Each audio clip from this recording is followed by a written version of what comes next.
are listening to the Free to Be Mindful podcast, which provides bite-sized tips for busy parents, educators, and anyone working with kids. These real talk conversations focus on mindful living, mental health, and personal growth, helping all to learn, grow, and inspire with mindfulness in mind. I'm your host, Vanessa de Jesus Guzman, educator, licensed professional counselor, entrepreneur, and mom. I'm passionate about helping folks live life with peace of mind and ease of heart while not losing their, well, you know, here we go.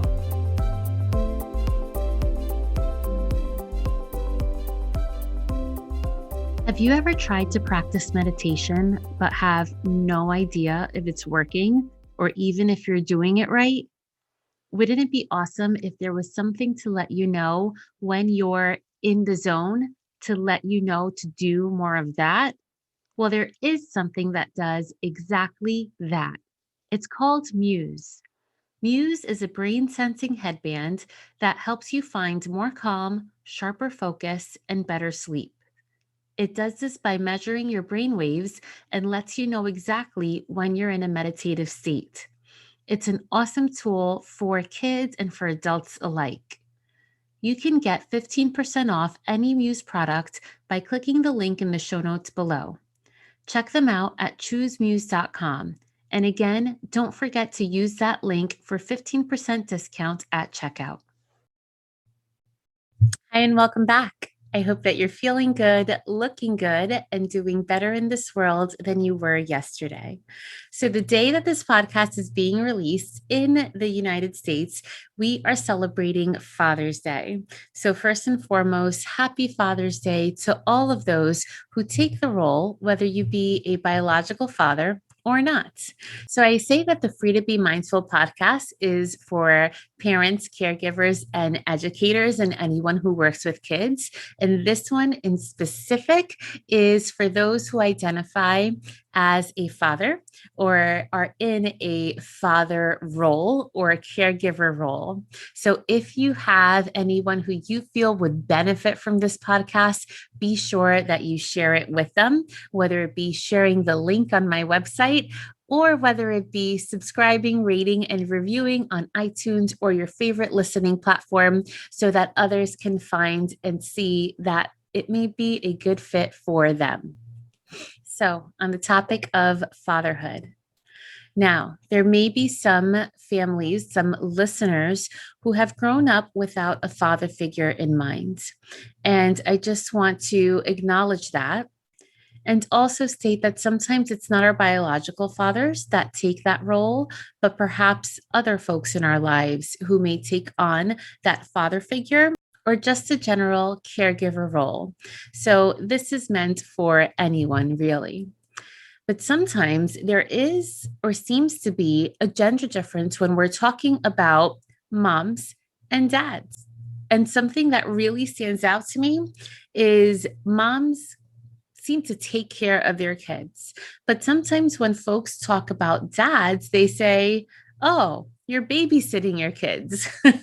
And that always stands out to me because if they're your kids, you're taking care of them as the role of a caregiver, not necessarily a babysitter where you have to return them back to the parent because you yourself are the parent.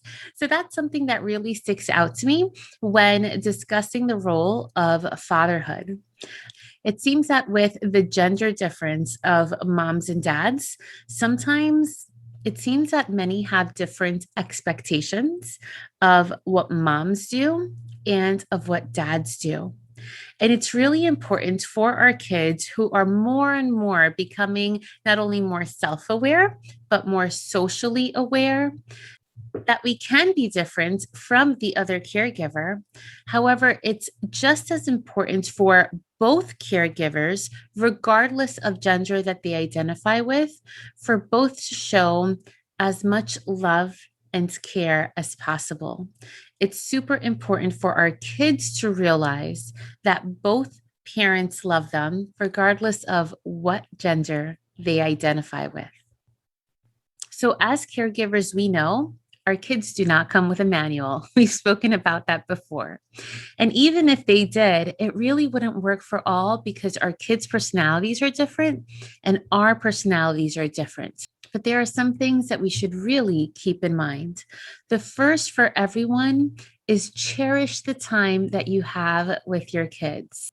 My son is still very young, but I have already noticed that it seems like in the blink of an eye, he has grown so very much.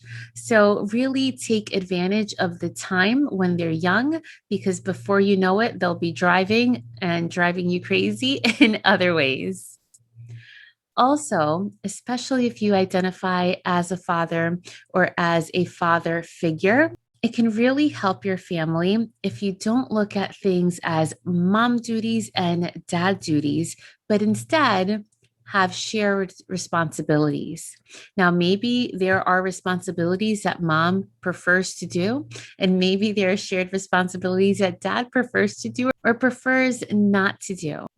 But having that mindset of shared responsibility helps break the stigma that some gender roles have and helps our kids know that they are expected to just pitch in family life. Another great tip for dads to keep in mind is that kids like making decisions, and it's okay for them to make decisions. Sometimes they just benefit of having to make a decision between two choices and not a decision between a bazillion choices. So, for example, you can present your child, do you want to wear the long sleeve or do you want to wear the short sleeve shirt? Or for an older child, do you want to drive in the morning or do you want to drive in the afternoon? You can't drive the car at both times. Giving your child limited choices truly does help them make decisions faster. Another tip, great for any caregiver, is to read to your child as often as possible. And it helps when that role isn't taken on by the same parent all the time, but even by different family members within the house, even by older brothers or sisters if they're around. Reading really does go a long way with a child's academic ability. So read every single day. Also, and this one is specifically for those who identify with the male gender or with taking on the role as a father figure, a little patience goes a long way. And sometimes when we lose our patience, we can react in a very intense way. And when your voice is deeper and when you perhaps have a bigger frame, that intensity or that reaction can hold much more weight than perhaps that of someone whose voice is not as deep, or someone who holds a smaller frame, or someone who identifies with sometimes being the mother figure. So, when you are to kind of lose your cool, really try to remember to take a deep breath before having a booming type of reaction, as that can truly impact our kids' self esteem. It can impact the relationship that you may have with your child, and it also impacts the way that they react to others. And they will follow after your lead and can eventually express the same reactions that they are used to receiving from you. Another tip, especially if you are in a household with a partner or a spouse or somebody who's helping you raise your kids, is to balance out the good cop and bad cop type of roles. So when kids always see that one parent is always a good cop and the other parent is always a bad cop, they learn that at an extremely young age. And they also learn how to finagle and manage parents and know who to ask for what. So, balancing those roles really helps your kids understand that both parents or caregivers are decision makers and that you perhaps don't make decisions without the other. So, when I was growing up, sometimes I would try to ask my dad specifically because my mom was much more authoritative than my dad. And my dad always had the perfect answer. He would say, I don't know, go ask your mom. And that way, there was never confusion of you said yes and I said no. And now we have an issue because our kid chose to go with whatever choice favored them in this situation. So, being on the same team is so very important. Now, as parents, we know that just because we're grown-ups doesn't mean that we don't like to have fun. So we like to engage in playing and in dancing and in video games. But it's really important for us to model the type of behavior that we want to see in our kids. And what I mean by that is if we engage in video games until endless hours into the night and our kids see that, then they will say, well, they can do it. Why can't I? And that goes for anything. If your child sees you engaging in a certain type of behavior, they will say, well, if you do it, then I can definitely do it as well. So it's really important to model good behavior, whether it's the choice of language that you choose to express yourself with, or how you respond to others, or the self-care activities that you engage in, or the recreational things that you engage in. Our kids are sponges and they're always looking and they're always learning. And the last tip, especially for those of you who live in a household with a partner or spouse, it's so very important to treat that other partner or spouse with respect, especially in front of your kids. And the way that we show up in our relationships really serve as a model for our kids and the way that they will show up in their future friendships, platonic relationships, and romantic relationships.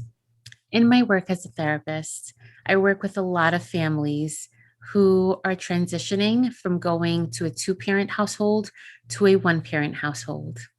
And that is a big transition for kids. And that is why it's super important to provide our kids with as much stability as possible. If disagreeing with your partner, being sure not to do that in front of your child, to have intense conversations out of earshot, or more specifically, when your child is not present within your home, and to remember that in some way or another, you are in it together, whether you are together or not, for the benefit of your child. So during those difficult transitions, understanding that it can be hard and knowing that if your child needs additional assistance, that's exactly why there are therapists who specialize in working with children and helping them out through this difficult time. I want to take this moment and wish all of the dads and father figures out there a very happy Father's Day, especially to my dad and to my husband, who is an amazing father to our son. So right now, regardless of where you are or what you're doing, I'd like for you to take a moment to reflect on the type of parent or caregiver that you had when you were growing up. What were the things that you liked? What were the things that you disliked? What were the activities that you enjoyed doing? Think of the type of caregiver or parent that you are today. How would your child describe you? What are the activities that they enjoy doing? And take a moment to reflect on how you can do more of those to bring joy into your child's life, but also bring joy into your life as well. Have a great week.